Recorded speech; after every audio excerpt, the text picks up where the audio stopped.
네, 5장 작전 타임 2세트 돌격 종목 맞수 시작하겠습니다. 오늘도 재미있는 주제들 많이 담았으니까 저희와 함께 해주시고요. 첫 번째 주제 바로 체크해 보겠습니다.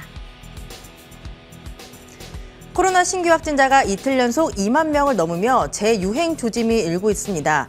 이에 따라 시장에서는 백신, 치료제, 진단키트주가 다시 날개를 달았다라고 보고 있는데요. 그간 실적과 성장 가능성에 비해 낙폭이 과했다라는 인식도 한몫을 하고 있습니다. 과연 팬데믹 초기인 2020년의 흐름을 다시 타게 되는 것일지 두 분의 의견을 들어보도록 하겠습니다. 네, 바이오주들이 최근에 시장을 떠받치고 있는데 이런 종목들 지금 접근을 해도 좋을지 저는 굉장히 궁금하네요. 두 분의 OX를 통해서 들어보도록 하겠습니다. 바이오주 지금 담아도 될까? 왜 웃으시죠? 아니요, 아닙니다. 네, OX가 있었나 봅니다. 네, 제가 갑작스럽게 만들었어요. 한번 해볼까요? 하나, 둘, 셋. 네, 제약바이오 지금 담아도 된다라고 두 분이 말씀을 하셨는데 저는 두 분이 X를 들 거라고 예상을 했어요. 너무 X요? 많이 올라서. 갑자기 이렇게 치고 올라오니까 저는 접근이 조금 어려운 것 같은데 유튜브 댓글을 보니까 뭐 셀리브리에 대한 이야기도 있고 뭐 좋아하시는 셀티리온 이야기도 있었는데 왜 담아야 된다고 생각하시죠? 우선은 고민을 해볼게요. 우선 이슈가 되고 있는 게 원숭이 두창 때부터 해서 바이오주들이 조금씩 꿈틀대더니만 이제 코로나 확진자 수가 무슨 새로운 변이로 인해서 다시 증가를 하고 있는 그런 추세가 좀 나와주고 있어요. 하루 확진자 수가 2만 명대라고 합니다. 자, 근데 전 개인적으로 코로나를 이제 일반 감기로 좀 봐야 되지 않나 생각이 들거든요. 그러니까 하루 확진자 수가 2만 명 좀 넘어간다 싶으면 뭐 3만 명 되면 한 달에 이제 100만 명 정도 되는 거예요. 근데 일반 감기 수가 보통 한 달에 한 100만 명 정도가 잡히거든요. 그래서 크게 의미가 있나 싶기도 해요. 물론 이제 일반 감기보다 경험해본 바 조금 더 아프기는 해요. 경험해보셨나요? 그럼요. 네, 걸려봤었죠. 네. 좀 더 아프긴 한데 이 약으로 좀 버티는 부분이 좀 있으니까 딱히 이렇게 크게 좀 심한 감기 정도의 느낌이었지 이거를 크게 계속적으로 괜히 심리만 좀 불안하게 좀 만드는 게 아닌가 싶긴 해요. 사실. 그래서 뭐 코로나 검색해봐도 뉴스상으로 검색해봐도 특별하게 이제 뭐 아직까지는 이렇게 와닿는 그런 기사 내용은 없다는 좀 판단이고 그냥 재밌는 점은 당분간의 시장 자체에서 이슈거리를 좀 찾는 그런 모양새로 하나를 좀 만들어내는 게 아닌가 싶긴 하거든요. 뉴스에서 코로나 검색하면요. 어떤 기사가 제일 처음에 뜨는지 아십니까? 지금 시간에서 살펴보더라도 윤 대통령 도어 스태핑 잠정 중단한다는 것밖에 없습니다. 그러니까 사람들의 관심 자체가 코로나 자체에 대해서 심리적인 부분에 작용을 하진 않아요. 도어 스태핑 갑자기 안 한다 그러니까 뭐 이래저래 말이 있는 거지. 뭐 코로나로 확진자가 늘어가지고 뭐 문제가 되는 뭐 그런 기사들을 상단에 있지는 않거든요. 지금 상황에서 봤을 때는. 그래서 지금으로선 저는 그냥 오히려 조금 시장을 좀 달리 다른 업종을 좀 찾기 위한 바닥에 있는 종목을 좀 발견하기 위한 좀 약간 좀 시끄럽게 만드는 그런 상황이라 보고 절대 저는 그 관련으로서 보는 건 아니다 판단합니다. 근데 사실 이슈는 이슈가 맞는지 관련주들은 움직여요. 특히나 진단키트주들 요즘 계속 가잖아요. 시장 같은 경우도 요 근래 계속 상승하면서 7월 들어 계속 상승했습니다. 오늘도 5% 이상 상승하고 있는 모습이고 엑세스바이오 같은 경우도 오늘 7%대 급등, 뭐 장중에 10% 이상도 움직임이 나왔기도 했었어요. 13%까지 올라가기도 했었고요. 그리고 SD바이오 센서 같은 경우에도 오늘 10%대 상승을 하고 있고 그러니까 금요일 날 하락이 좀 상승하다 하락이 좀 나오는 흐름이었다가 다시 오늘 그 이상 회복을 하는 모습이 나오고 있긴 해요. 근데 잘 살펴봤을 때 이게 매출 확대에 대한 기대감은 있지만 이게 이미 다 벌어놓은 작년보다 올해 매출이 더 좋아질 거라는 기대감은 없거든요, 사실. 그러니까 심리적인 부분이 작용하는 것 같고 오히려 이전에도 제가 SD바이오 센서를 말씀드렸던 것 같아요. 이유는 뭐냐면 M&A를 통해서 뭔가 새롭게 만들 것이다 말씀드렸잖아요. 근데 진짜 M&A 한다고 기사가 나왔어요. 제대로 뉴스거리가 터졌습니다. 그로 인한 또 상승 포인트가 나오는 거거든요. 뭐 시젠도 그러했고, 그러니까 진단키트를 통해서 많은 수익을 냈던 회사들 여기서 멈출 수는 없으니까 그 많은 자금을 가지고 대형 회사들, 뭐 해외 회사들 M&A를 통해서 성장 발판을 마련하고 자기 업종이 아니더라도 다른 회사 내 다른 업종으로 인한 또 매출 확대 포인트를 잡을 수 있는 거거든요. 사실 진단키트주들 제약바이오지만 제조업이잖아요.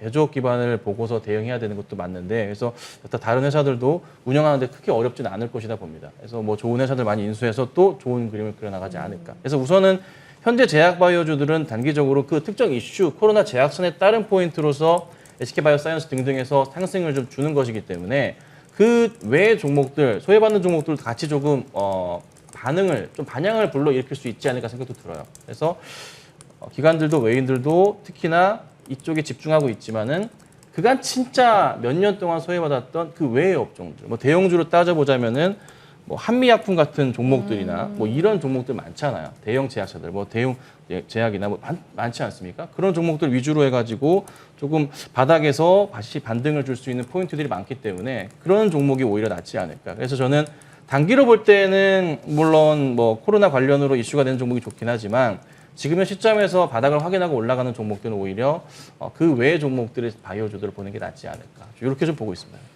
두 분이 제약 바이오 쪽을 담아야 된다라고 말씀을 하셔서 제가 생각을 해봤는데 기존에 탄탄한 대형주들이 있고 또 이슈 모멘텀이 있는 쪽들이 있고 또 외국인의 매수가 들어오고 있는 쪽들이 있어요. 어느 쪽을 중점으로 좀 보는 게 좋을까요?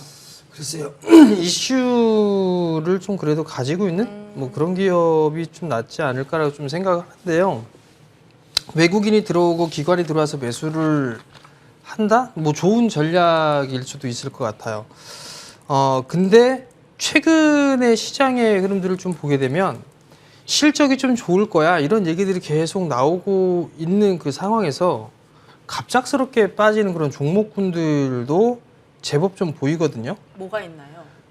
대표적으로 좀 보게 되면 덴티움이라는 기업이에요. 오늘 지금 14% 급락인데 실적 좋다라고 계속 리포트 나오거든요. 그러다가 오늘 그냥 뜬금없이 14%가 빠진 거예요. 외국인 쪽에 매수세도 좀 상당히 괜찮았었고 기관 쪽도 매수가 들어오다가 지난 7일부터 일부쯤 매도가 좀 나왔는데 외국인은 계속 좀 순매수였거든요. 그러니까 실적이 좀 좋은데 갑작스럽게 이렇게 밀리는 그런 모습들이 최근 들어서 좀 나오고 있는 그런 상황들이거든요. 그러면 수급을 좀 보고 하는 것도 약간의 좀 문제가 좀 있지 않나라는 좀 생각이 좀 들어요. 그럼 결국은 이슈거리가 남아있는 그런 종목군들이 좀 더 좋지 않을까. 실적이나 이런 부분들은 덤으로 좀 봐야 될 부분들인 것 같고요. 만약에 실적이 좀 좋을 거야 라는 그 전망이나 이런 부분들 때문에 올라갔다라면 실적 발표를 하면서 저는 차익 매물이 출회될 것 같은 생각이 들어요. 왜냐하면 덴티움 같은 케이스들이 좀 나올 수 있지 않을까 싶거든요. 그러면 많이 빠져있는 그런 종목군들이 사실 제약바이오가 좀 많아요. 제약바이오뿐만 아니라 뭐 반도체 디스플레이 뭐 많아요. 그런 종목군들이 빠져있던 상황에서 실적이 좀 부진할 거다라는 전망 때문에 이제 빠진 거죠. 업황이 안 좋을 거다라는 거. 그럼 그런 기업들이 실적이 좀 나오는 그런 모습들을 좀 보이게 되면 전 나름대로 그쪽의 종목군들이 좀 더 낫지 않을까라고 좀 보여지는데 네. 그러면 결국 제약바이오 쪽 섹터들도 일단 많이 빠졌어요. 그러다 보니까 매기가 좀 들어오는 그런 부분들도 있고 거기에다가 뭐 코로나 두창 아니 그 원숭이 두창이나 코로나에 대한 얘기들 나오면서 코로나 확진자 수 증가에 대한 얘기도 맞물렸었고 그런 기업들이 진단키트가 좀 대표적으로 좀 볼 수가 있을 것 같은데 그런 기업들이 움직임이 좀 나와주고 있는 그런 상황들인데 여기에서 이제 순환매가 좀 나올 가능성이 좀 있을 것 같아요. 거기다가 실적은 좀 덤으로 볼 수가 있을 것 같고 그러면 바꿔서 생각을 해보게 되면 진단키트나 이런 부분들에 있어서 아마 코로나 확진자 하게 되면 진단키트나 이런 얘기들을 좀 많이 많이 생각들 할 거예요. 투자자분들에서. 그럼 그게 맞는 얘기인데 변동성이 좀 나올 수가 있다라는 게 좀 단점이거든요. 그러면 코로나 확진에 걸리게 된 해열제나 이런 부분들 아마 말씀을 좀 드렸을 거예요. 그러면 한미약품이나 이런 기업들도 마찬가지로 해열제를 만드는 기업이에요. 그리고 아마 여기에서 말씀드린 대원제약인가 좀 말씀드린 대원제약이 어떻게 됐나. 대원제약 같은 경우도 오늘 5%가 좀 넘게 상승해주는 그런 모습이 나오거든요. 그럼 거기에 대해 수혜를 좀 받을 수 있는 애들? 그러니까 이제 테마성의 흐름이 아니라 네. 제약 업종에서도 많이 빠지고 있는 그런 기업들도 있지만 뭐 무관하게 근데 실적은 좀 좋아지는 그런 기업들? 그런 기업들 같은 경우는 저는 나름대로 좀 나쁘지는 않을 것 같아요. 근데 이제 진단키트 같은 경우는 아마 내일 모레 정부에서 좀 발표를 한다고 했었으니까 계속 좀 수요나 이런 부분도 좀 있을 것 같은데 단기적으로 좀 많이 올랐으니까 저는 좀 눌림목 구간에 좀 매수를 해보는 전략이 좀 좋지 않나라고 좀 보여지고요. 그리고 원료의약품 쪽? 원료의약품. 그런 쪽도 전 나쁘진 않다라고 좀 보고 있고 사실 바이넥스를 계속 좀 말씀을 드렸던 부분들이 네. 얘는 실적이 좋아요. 올해 최고 실적을 기록을 할 거고. 근데 주가는 많이 빠졌어요. 그러다 보니까 최근 들어서 좀 반등이 나와주는 그런 모습들을 좀 보여주고 있는 그런 상황이거든요. 그러면 업황이 안 좋다라기보다는 20년도 초에 이제 20년도에 고점을 치고 밀렸단 말이에요. 거의 2년 가까이 밀렸는데 주가는 많이 빠졌어요. 근데 실적은 올해 최고 실적이에요. 그러면 오히려 이 부분들에 있어서는 나쁘지는 않은 것 같아요. 그러니까 실적 기대감으로 해서 올라갔던 종목군들은 차익 매물이 좀 나올 수가 있겠지만 바닥에서 있는 종목군들 같은 경우는 좋은 실적이 나오게 되면 오히려 매기가 좀 들어오는 그런 모습들이 좀 나올 수 있지 않을까. 그러면 바이오 쪽이나 제약 쪽도 똑같을 것 같아요. 진단키트는 다 알고 있는 그런 부분들이고 공통된 사항이라면 뭐 예를 들어서 번외적인 거 있잖아요. 뭐 예를 들면 해열제 같은 경우도 마찬가지고 네. 그다음에 원격 진료 같은 경우 마찬가지고 그런 부분들에서 실적이 좋을지 나쁠지를 좀 예상을 해볼 필요성은 있겠죠. 그리고 거기에다가 선택을 해서 하게 되면 오히려 좀 더 좋지 않을까 싶습니다. 네, 지금 코로나 얘기를 하다 보니까 저는 원숭이 두창 이슈도 좀 주목을 해봐야 된다고 생각을 했어요. 중국에서도 이런 관련주들이 움직임을 보였는데 그렇게 보니까 또 일시적인 테마가 아닐 것 같거든요. 원숭이 두창. 좀 길게 가지 않을까요? 이게 원숭이 두창 관련주가 되게 많아요. 네. 뭐 HK 이노엠부터 해가지고 오늘도 보면은 뭐 바이오니아 뭐 같은 종목들, 그러니까 진단키트 종목들도 마찬가지로 원숭이 두창으로 엮여가지고 다들 많이 움직이고 있는데 말씀 주신 것처럼 쉽게 끝날 문제는 아닐 거예요. 계속적으로 좀 이슈몰인 되겠죠. 근데 이게 참 어려운 게 원숭이 두창이 이게 잠복기 자체가 원체 길어가지고 뭐 짧게는 2주, 많게는 3주까지 간다고 하잖아요. 그러니까 발견이 되더라도 이게 사실 걸린 사람 기사로도 많이 나오지만은 뭐 여드름인 줄 알았다 하는 분들도 많고 그래서 외국에서도 자기 얼굴 공개하면서까지 했던 뭐 내용도 있었는데 그 사람 또 알고 보니까 또 이제 동성애자이기도 하고 이래저래 또 얘기들이 많기도 합니다. 근데 어찌됐든 좀 분위기는 이게 답답한 게 뭐냐면은 동성애자들끼리에서의 이게 그 전이가 아니라 일반 사람들끼리도 계속 번지는 포인트가 좀 나오다 보니까 숨겨져 있는 사람들이 아직 많다는 거죠. 사실 원숭이 두창 얘기가 나왔던 게 꽤나 됐어요. 근데 아직까지 이게 막 공개적으로 국내에서 드러나고 있지는 않고 숨어 있는 사람들 꽤나 많을 수 있다는 판단을 하긴 하거든요. 근데 원숭이 두창이 그렇게까지 이슈가 될까라도 고민을 해봐요. 이게 사람 인원 걸리는 사람이 굉장히 제한적이거든요. 그러니까 전 세계적으로 몇천 명인데 한 5천 명쯤 될 것 같은데 이 사람들 가지고 이렇게 벌벌 떨어야 되나 싶기도 하고 그리고 사실 잠복기 자체도 원체 좀 길고 또 이게 웬만해서 또 걸리기 힘든 또 질병이기 때문에 크게 걱정은 안 하시는 게 낫지 않을까 생각이 들긴 합니다. 다만 이슈거리에 의해서 상승을 줄 수 있겠죠. 근데 원숭이 두창이 어찌됐든 국내 제약바이오들이나 글로벌 제약바이오사들의 주가의 반등 모멘텀을 좀 불러일으킨 건 사실인 것 같아요. 그로 인해서 코로나까지 이슈가 다시 들먹여졌고 그로 인해 다른 제약바이오주들도 바닥 인식이 되면서 종목들을 찾는 기간들이 늘어나고 있는 게 좀 눈에 보이거든요. 그래서 종목의 좀 다변화 차이, 포트의 좀 변화를 보여주는 좀 사례가 될 수 있어서 그런 부분도 굉장히 긍정적으로 판단을 합니다. 그래서 기관들과 외인들이 최근 들어서 담는 제약바이오 종목도 굉장히 괜찮거든요. 그래서 그런 종목도 위주로 해서 보시는 게 정말 필요할 것 같고 뭐 셀트리온 계속 말씀드리지만 수급적으로 계속적으로 들어오는 종목들 외인과 기관들이 많이 잡는 종목들 위주로 제약바이오 좀 대형주 쪽으로 보시는 게 좀 좋지 않겠나 싶어서 첫째는 셀트리온 말씀드리고 둘째는 뭐 삼성바이오로직스, 세 번째는 SK바이오사이언스 셋 다 추천을 드렸던 종목이에요. 관심 있게 보시면 좋을 것 같습니다. SK바이오사이언스가 7월에만 주가가 40% 가까이 급등을 했다고 하는데 이 모멘텀이 계속 지속이 될까요?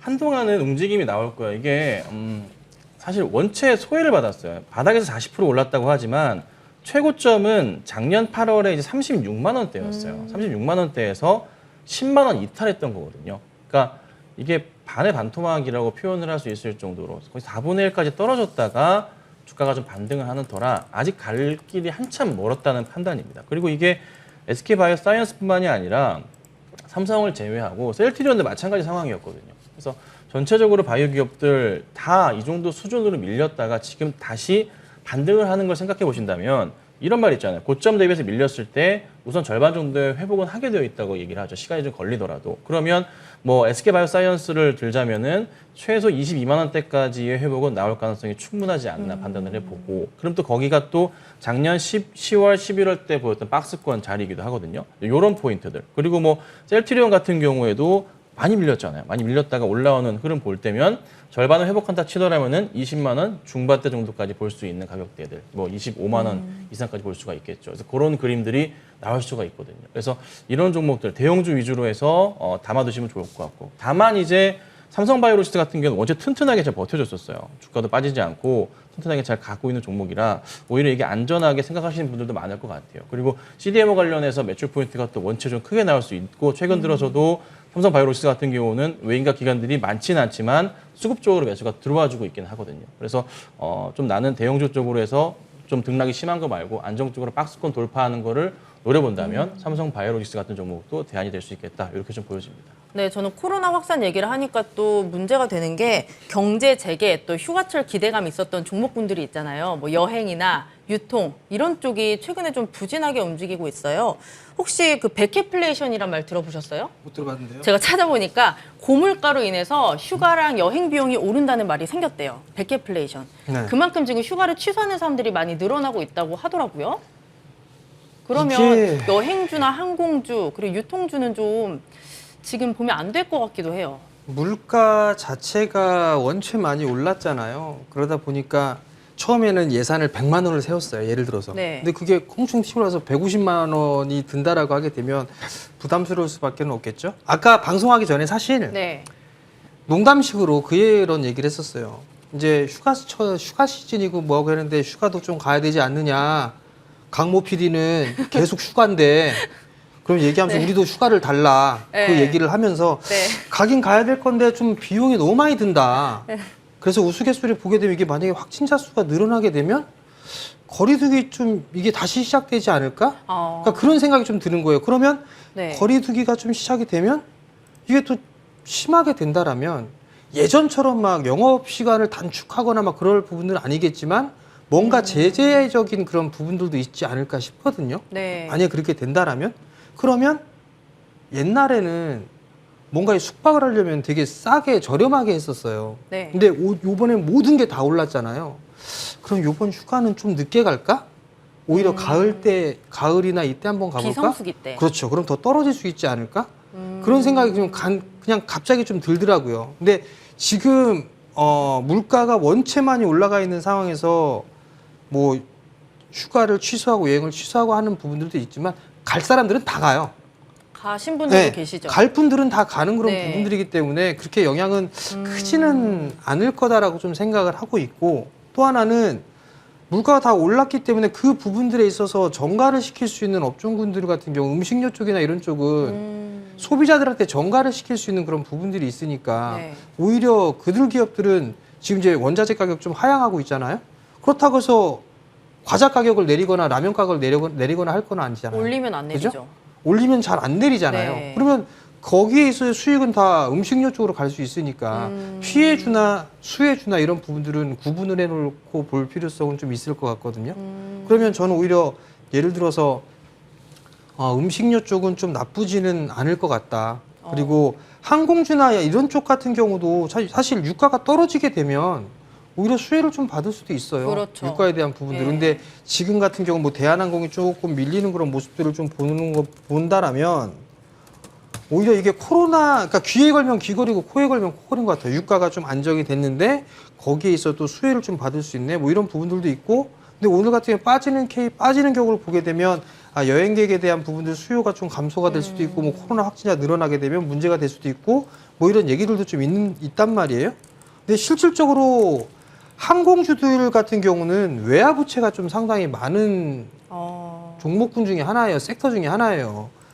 그렇기 때문에 환율에 민감할 수밖에 없는 그런 상황이거든요. 지금 근데 1,300원대 환율에서 외국인도 매수를 안 해주고 있는 그런 상황인데 과연 대한항공이 여기서 추가적으로 막 올라갈 수 있을까?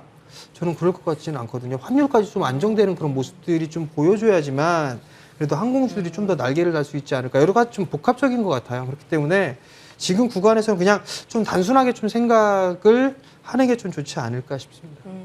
그렇게 보니까 항공주가 지금 전반적으로 다 빠지고 있는데 우리 김선윤 위원님, 항공주 저는 지금 담아봐도 된다라고 생각을 해요.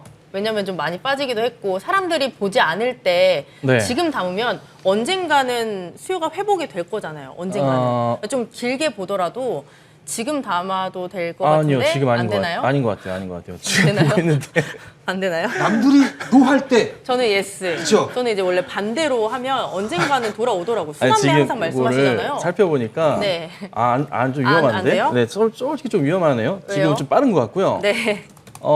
아니 이게 차트랑 이제 수급상을 보면서 한번 딱 열어보니까 기관과 외인들이 특히나 대한항공 같은 경우는 쌍그림 매도세를 아주 강하게 보여줘요. 그러니까 이럴 때는 우선은 급하게 하시면 안 되고 현금 확보를 우선 들고 있으시더라도 손절 처리한 이후에 다시 잡으셔야 돼요. 좀 있다가. 다시. 좀 있다 잡으셔야 돼요. 아까 이제 말씀 주신 것처럼 해서 뭐 저기 뭐라 하셨죠? 베케이션?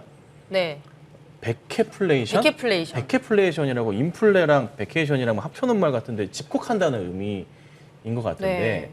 차라리 이런 사람들이 이렇게 가지 못하시는 분들이 저는 개인적으로 판단을 할 때 여행을 못 간다면 그래도 요즘에 대작들이 쏟아지니까 7월부터 해가지고 영화. 뭐 영화 쪽이나 뭐 짧게 쇼핑 쪽으로 더 가지 않을까. 쇼핑. 쓰지 못한 돈을 결국 써야지 스트레스가 풀리잖아요. 사람이라는 게 여행을 못 간다면은. 그래서 그런 쪽이 오히려 낫지 않을까 좀 생각이 좀 들기도 하고 그래서 우선 항공주들이 좀 너무 과하게 지금 빠지는 감이 있어요. 특히나 대한항공 좀 너무 심한 것 같긴 하거든요.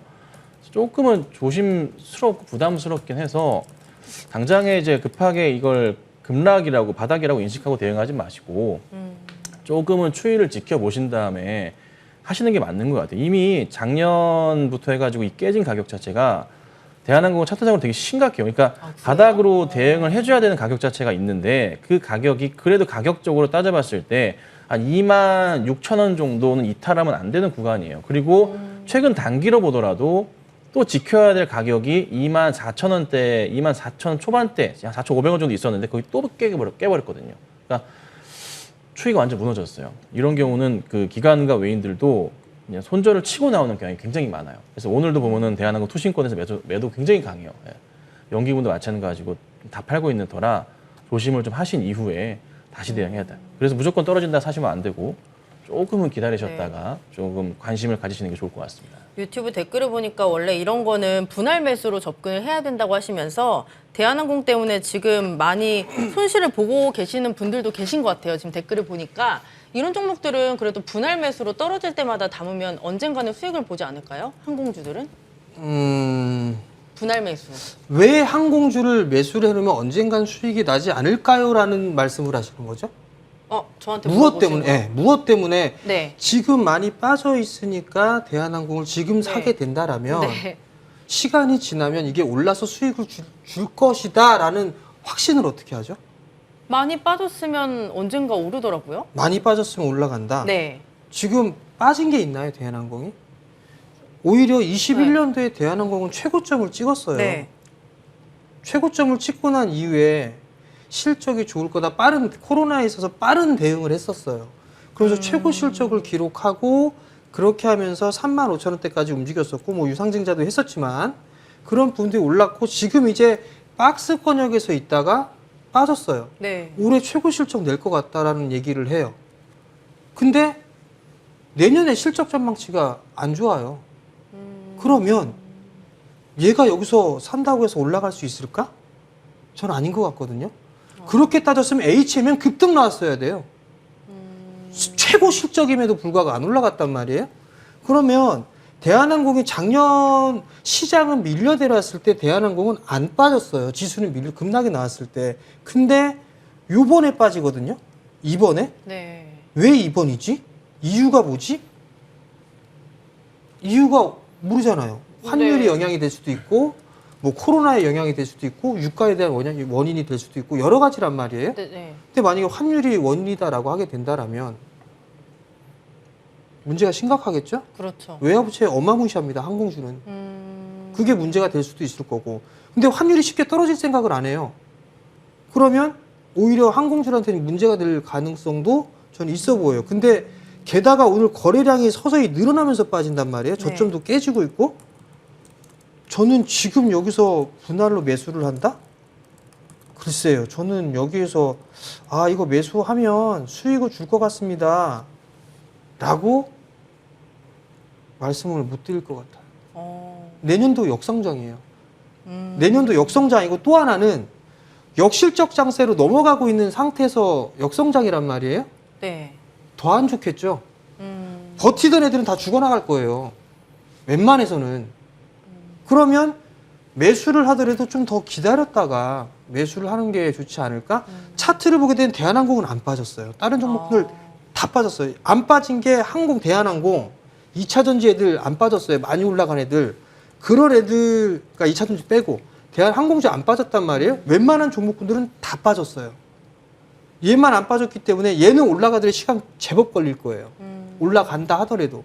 오히려 밑바닥에 있는 애들이 반등의 폭이 훨씬 더 크게 나올 수 있다라고 저는 개인적으로 보고 있기 때문에 지금 만약에 사신다? 네. 남들이 노할 때 예스에서 사신다? 한번 사보십시오.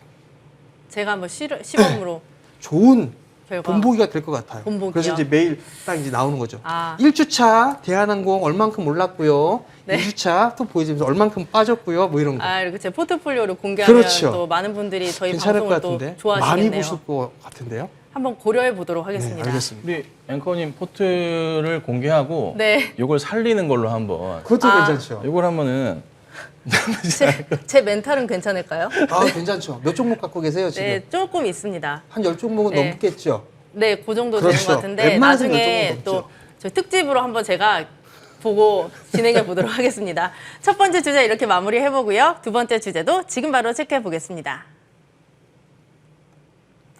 네, 경기 불황에도 차는 잘 팔리고 있습니다. 현대차와 기아, 계속되는 자동차 수요와 원화 약세를 연료 삼아 달리고 있는데요.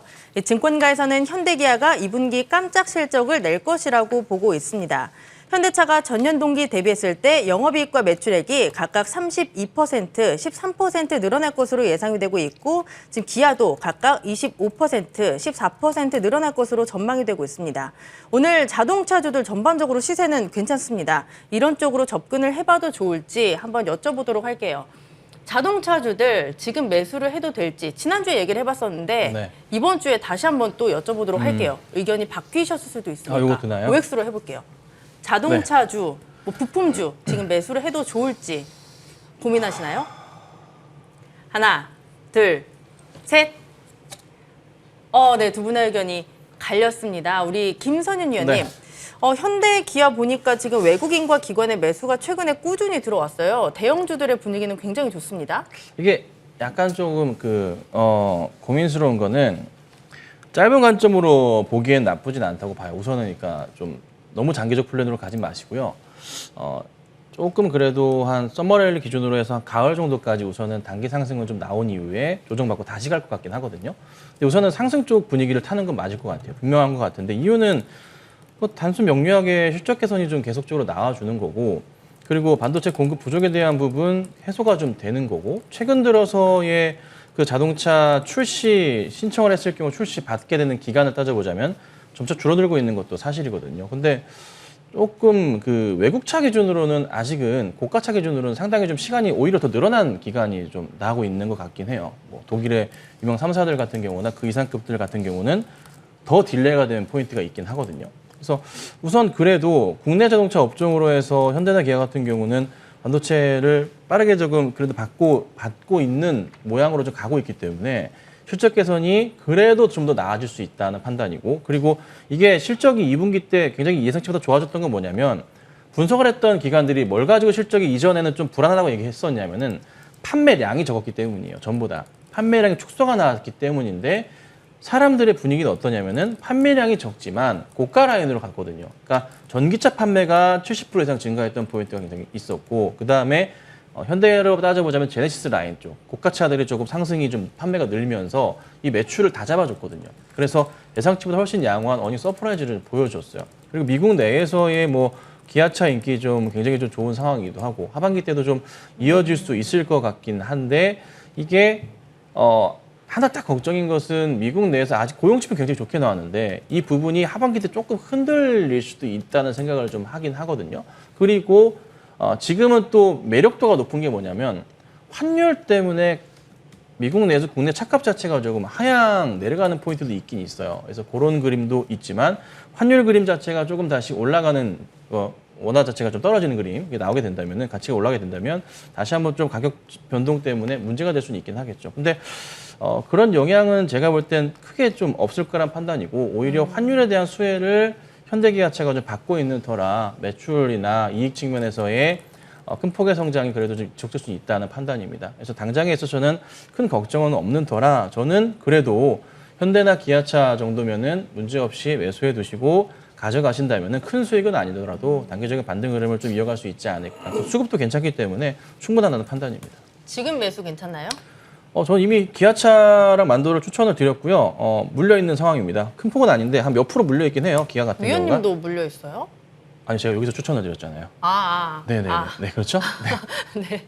추천을 드리고 가져가고 있는데 한 2% 마이너스인가 그렇습니다. 좀 더 보유하시면 아마 금방 플러스로 갈 것으로 보여집니다. 네, 우리 정재현 위원님. 네. 부품 주가는 어떻게 보시나요? 뭐 현대 기아도 어떻게 보시는지 먼저 들어볼게요. 현대 기아. 그러니까 나쁘진 않아요. 나쁘진 네. 않은 걸로 좀 보고 있고 보면 대형주를 보게 되면 코스피 기준으로 놓고 봤을 때 2000 작년 초에 쫙 지수 급등이 나왔던 걸 보게 되면 현대 쪽하고 애플카에 대한 이슈, 애플 관련주, 삼성전자 뭐 이런 쪽의 종목군들이 상당히 좀 급등이 나와주는 그런 모습들을 좀 보였었어요. 그러면서 삼성전자가 신고가를 좀 기록을 했던 그런 상황이었었는데 네. 보면 삼성전자가 주가가 신고가를 쳤다라는 얘기는 실적과 모멘텀거리가 충만했기 때문에 그런 흐름들이 좀 나온 것이다라고 좀 생각을 하거든요. 네. 근데 실제적으로 보게 되면 삼성전자는 작년 1월달 신고가를 기록을 했을 당시에 사상 최고 실적은 아니었었어요. 연 기준으로. 근데 현대 쪽과 기아는 나름대로의 이 기준이 있었던 그런 상황이거든요. 올해 실적에 좀 최고치를 예상을 할 것으로 좀 기대를 하고 있는 그런 상황들이고 또 하나를 좀 보게 되면 지금 상황에서 보게 되면 현대와 기아 자동차 쪽이 계약을 하게 되면 이제 많이 오래 기다리면 1년을 좀 넘어가는 그런 모습들을 좀 보였었어요. 근데 좀 많이 축소가 돼 있다라는 얘기들이 있더라고요. 뭐 카니발 같은 경우는 6개월, 그다음에 K8 같은 경우는 뭐 3개월 정도, 뭐 이 정도로 좀 단축됐다라는 얘기들을 하는데 그 이외에 이제 고급 브랜드 쪽에 있어서는 아직까지는 좀 더 확인을 해봐야 되지 않을까라고 좀 판단이 되고요. 실적이 점진적으로 좀 좋아지는 그런 부분들이 있기 때문에 현대차와 기아차도 일단 괜찮을 것 같기는 한데 문제는 이제 시장이 경기 침체에 대한 얘기들이 좀 나오고 있고 그렇게 된다라면 경기가 둔화가 될 것이다라는 그런 생각들이 좀 많이 나올 것 같아요. 그러면 현대기아가 막 치고 갈 수 있을까? 그런 부분들은 조금 더 시간이 좀 필요하지 않을까라고 좀 생각을 하고요. 그러면 그런 측면에서 놓고 보게 되면 오히려 단기적인 흐름은 박스권역에서 좀 진행되는 그런 모습들을 좀 보이지 않을까라고 좀 생각을 하고요. 긴 측면에서 보게 되면 저는 나쁘진 않다고 봐요. 뭐 수소라든가 이런 경쟁력이 좀 있는 현대그룹주 같은 경우는 그런 경쟁력이 좀 있는 그런 상황들이기 때문에 만약에 한다면 뭐 현대글로비스라든가 뭐 이런 종목군들은 나쁘지는 않다라고 좀 보고 있어요. 그렇기 때문에 그런 종목군들을 좀 투자 마인드로 좀 보게 되면 괜찮다라는 거. 그리고 만약에 시장이 밀리면서 현대차가 밀린다라면 네. 시장이 밀려서 제가 권하고 싶은 건 현대차도 좋은데 저는 현대차 우선주가 조금 더 날 수 있다. 왜냐하면 배당이 더 많다. 수익률이. 그렇기 때문에 오히려 만약에 시장을 방어를 하거나 좀 중장기적으로 본다라고 하게 되면 자동차 쪽에 있어서 안 좋다라고 생각을 하시는 분들, 투자자분들은 없으니까 그렇다면 현대차 본주보다는 우선주가 조금 더 낫지 않을까 그렇게 좀 생각을 하고 있습니다. 근데 저는 약간 걱정이 되는 게 노조 문제라는 리스크가 사실 자동차 쪽에는 많은 것 같아요. 뭐 그렇죠. 쌍용차도 그랬고 현대기아도 마찬가지인 것 같은데 이런 부분은 어떻게 보시나요, 우리 김선임 위원님? 고질적인 문제이긴 한데 네. 이제 그분들만의 또 뭐 사정이 있는 거니까 뭐라 이렇게 막 말씀드릴 수도 없는 부분이고 사실 회사 입장에서는 굉장히 좀 안 좋은 악재 상황이죠. 근데 그래도 요즘에는 노조들의 이제 분위기 자체가 그렇게 막 대놓고 막 크게 막 말도 안 되게 강성적으로 가진 않는 것 같아요. 그나마. 그래서 그나마 빨리빨리 서로 좀 시장 자체가 안 좋다 보니까 서로 잘 이해 상충 관계 잘 조절하면서 잘 마무리가 되는 그림이 상당히 좀 자주 나오는 것 같습니다. 그래서 이런 부분은 뭐 크게 영향은 주지 않을 거란 판단이고요. 오히려 실적이 얼마나 더 좋아질지에 대한 부분, 하반기 때 성장성이 얼마나 더 나올지에 대한 부분을 보고 특히나 외인과 기관들이 좀 잡는 종목들 위주로 해서 자동차 업황 하반기 때 나쁘지 않다고도 얘기가 다시 한번 잘 나와주고 있으니까요.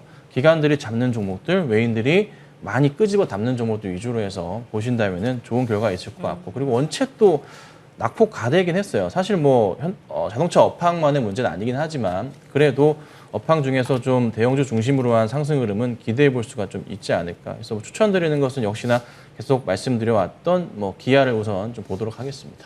네, 우리 정재현 위원님, 이 노조 리스크 어떻게 생각하세요? 주가에 좀 안 좋게 영향을 끼치는데 계속 주가 발목을 잡는 것 같아요. 이런 리스크가. 그거는 어쩔 수 없죠. 네. 이게 고질적인 문제인 것 같은데요. 사실 이 얘기가 좀 상당히 예민한 얘기라 그렇죠. 직원의 입장에서와 멀리서 좀 제3자에서 보는 부분들에 있어서는 좀 많이 다를 것 같긴 하거든요. 사실 주주의 입장에서도 좀 틀릴 것 같고요. 저는 개인적으로는 벌면 버는 만큼 베풀어 주거나 하는 그런 부분들에 있어서는 나쁘지는 않다고 보는데요. 이걸 또 너무 요구하는 그런 모습들을 좀 보이게 되면 사실 그냥 이 노출돼 있는 그런 부분들만 보게 되면 노조에서 좀 얘기하고 바라는 그런 부분들이 너무 큰 부분들이 아닌가 저는 그런 생각도 간간히 좀 하거든요. 무조건적으로 얼마만큼 뭐 급여를 인상을 해주고 보너스를 인상을 해주고 그런 부분들도 좋고 내가 다니다가 아들이 들어오게 되면 그걸 또 물려주고 직장을 사실 그런 기업은 없거든요. 근데 그런 안 좋은 얘기들도 있는 그런 상황이기 때문에 오히려 이거는 좀 잘 현명하게 풀어나가야 되지 않을까 싶어요. 이러다 보면 만약에 제가 그렇게 되지는 않을 거지만 노조가 너무 이렇게 심하게 해버리면 사실 경영하기가 더 힘들어질 것 같아요. 그러면 계속 해외로 나가지 않을까 싶거든요. 제가 생각했을 때는. 그렇기 때문에 어느 정도 이렇게 타협된 조율이 좀 필요하지 않을까 싶습니다. 네, 이렇게 자동차주에 대한 얘기까지 나눠봤습니다. 참고해 보시길 바라고요. 오늘 김선윤 위원님의 종목이 있습니다. 네. 네, 어떤 종목 가져오셨죠? 요즘 좀 가벼운 걸로 좀 준비를 했습니다. 엔터주를 가지고 나왔어요. 엔터주. 지난주에 이제 CJ ENM 추천드리고 잘 가고 있거든요. 수익이 한 4, 5% 나고 있는데 며칠 만에 또 잘 갔습니다. 오늘은 YG 엔터를 갖고 나왔습니다. 네. YG 엔터인데 SM은 참 못하겠어요 지금. 네. SM이 좀 좋은 것 같기도 한데 아마 정 대표님께서 곧 준비를 하실 것 같아서 SM은 패스하도록 하고 YG 엔터가 이제 블랙핑크가 곧 8월에 컴백을 좀 앞두고 있어요. 네. 원래는 2분기 컴백 예정이었는데 3분기로 좀 미뤄졌습니다. 그래서 다음 달에 컴백을 좀 앞두고 있는 상황이고 이로 인한 그 해외 콘서트에 대한 일정 부분 매출 확대로 좀 이어질 것 같은데요. 하반기 때 아마 4분기 때 매출 포인트가 잡히고 그다음에 내년까지 아마 매출이 잡힐 것 같아요. 그래서 그게 꽤나 좀 긍정적이라는 판단이고요. 원체 지금 그 뭐 에스파도 컴백했지만 SM 쪽에서 상반기 때 미리 컴백한 그 주자들이 굉장히 좀 잘 되고 있는 상황이거든요. 그래서 블랙핑크 같은 경우에도 좀 굉장히 크게 매출 포인트가 크게 나오면서 아마 진짜 YG 엔터의 주가를 끌어올릴 것으로 예측은 해봅니다. 그래서 다른 조금 그 주자들도 필요하긴 한데 아이돌이 필요하긴 한데 좀 약하긴 하긴 하지만 블랙핑크가 원체 좀 강하기 때문에 월드 투어에 대한 매출 포인트를 좀 보시면 될 것 같고 그리고 하나 중요한 건 하반기 실적을 기준으로 봤을 때 국내 엔터사 중에 실적 개선이 가장 빠를 것으로 예측이 좀 되고 있는 상황이에요. 그래서 이 부분이 외인과 기관들을 좀 당기는 좀 힘이 되지 않을까. 특히나 기관들의 매수 흐름을 강하게 이어갈 수 있지 않을까라는 판단입니다. 그래서 2분기 실적 우려감은 분명히 있어요. 근데 이게 아마 마지막 매수기가 될 수도 있기 때문에 현 구간대에는 좀 굉장히 좋은 자리다라고 좀 보여집니다. 그래서 매수가는 지금 현재 한 51,600원이지만 51,000 아래에서 천천히 잡으시면 좋을 것 같고요. 목표가 1차 6만 원, 2차 7만 원 말씀드리고 손절가는 47,000원 말씀드릴 테니까요. 차분하게 약간 밀린다 싶으면 매수 대응하시면 좋을 것 같습니다. 지금부터 분할 매수로 접근하기는 아직 이른가요? 나쁘진 않아요. 나쁘진 않은데 그래도 조금 조정 나올 때 네. 사는 게 나으니까 급하게 사지 않으셨으면 좋겠어요. 네, 오늘 김선윤 위원님의 종목은 YG 엔터테인먼트였습니다. 참고해 보시길 바라고요. 저희 2세트는 여기서 마치도록 하겠습니다. 잠시 뒤에는 허반석 위원의 작전 리포트도 준비되어 있으니까 끝까지 본방사수 부탁드리겠습니다. 두 분과는 여기서 인사 나눌게요. 고맙습니다.